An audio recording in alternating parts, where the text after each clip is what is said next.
ఈనాడు మీరు ఏది రెండు గదుల బెడ్రూమ్ ఇళ్ల విషయమే అనుకోండి.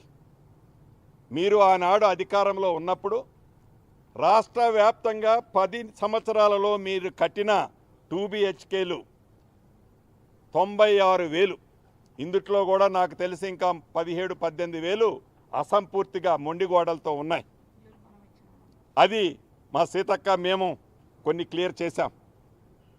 ఈనాడు ఇందిరమ్మ ప్రభుత్వంలో గౌరవ ముఖ్యమంత్రి రేవంత్ రెడ్డి గారి నాయకత్వంలో 4.5 లక్షల ఇల్లు మొదటి విడత కట్టే కార్యక్రమాన్ని యుద్ధ ప్రాతిపదిక మీద చేపట్టాం.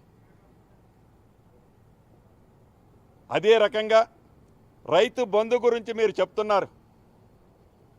రైతు బంధు ఆనాడు మీరు 2 పంటలకి ఎకరానికి 10,000 ఇస్తే ఆర్థిక పరిస్థితి మీరు కొల్లగొట్టిన కారణంగా ఆర్థిక పరిస్థితి బాగలేకపోయినా 12,000 రూపాయలు అంటే 6,000 + 6,000 12,000 రూపాయలు నువ్వు 10,000 ఇస్తే ఇందిరమ్మ ప్రభుత్వంలో 12,000 ఇచ్చే కార్యక్రమాన్ని ఈనాడు చేపట్టి తల తాకట్టు పెట్టి ఇస్తున్నాం. అంతేకాదు ఆస్తుల గురించి అమ్ముకునే దాని గురించి మీరు మాట్లాడుతున్నారు. అసలు నైతిక హక్కు ఉందా మీకు? యూనివర్సిటీ ఆస్తులు ఈ ఇందిరమ్మ ప్రభుత్వంలో పేదోడు ప్రభుత్వం యూనివర్సిటీ ఆస్తులు అమ్మటం ఏంటి? ఎక్కడ మేము గుర్తుందా గౌరవ మాజీ ముఖ్యమంత్రి గారు? ఆనాడు కాంగ్రెస్ పార్టీ ఓఆర్ఆర్ అనేది ఒక పెద్ద సంపదని తెలంగాణ ప్రజల కోసం గౌరవ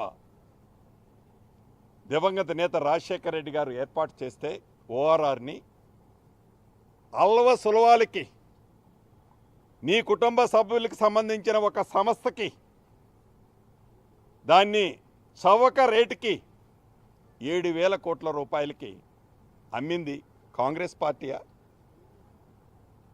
అంతేకాదు 7 నెలలు 8 నెలల తర్వాత వచ్చే వైన్ షాపులకు సంబంధించిన ఆక్షన్కి సంబంధించింది కూడా ముందే అడ్వాన్స్గా కలెక్ట్ చేసింది కాంగ్రెస్ పార్టీయా మీరా?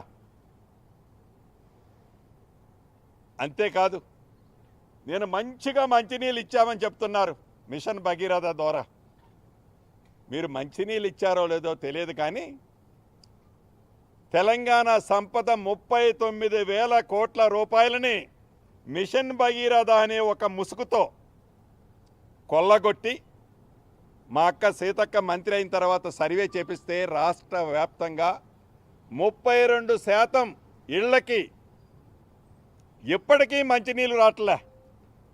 అది మా ఇందిరమ్మ ప్రభుత్వం వచ్చిన తర్వాత ఆనాడు మీరు చేసిన తప్పులన్నిటినీ సరిదిద్దుకుంటూ స్థానికంగా ఉన్న వనరులన్నిటినీ ఉపయోగించుకుంటూ మంచినీళ్ళు ఇచ్చే కార్యక్రమాన్ని ఈ ఇందిరమ్మ ప్రభుత్వం చిత్తశుద్ధితో ఈనాడు చేస్తుంది. ప్రతి కార్యక్రమం అది మీరు మంచి కార్యక్రమా చెడ్డ కార్యక్రమంగా కాదు. కళ్యాణ లక్ష్మి షాదీ ముబారక్ మీరిచ్చారు, మేమిస్తున్నాం. ఎస్ బంగారం ఇస్తానన్నాం. ఏడ నువ్వు నిధులేమని ఉంచితే కదా. పేదోడికి ఏదన్నా పంచాలని మాకు తాపత్రయం ఉంది. ఏడన్నా డబ్బులు ఉంచితే కదా నువ్వు. వీలైనంత కొల్లగొట్టుకుంటూ నువ్వు పోతే డెఫినెట్గా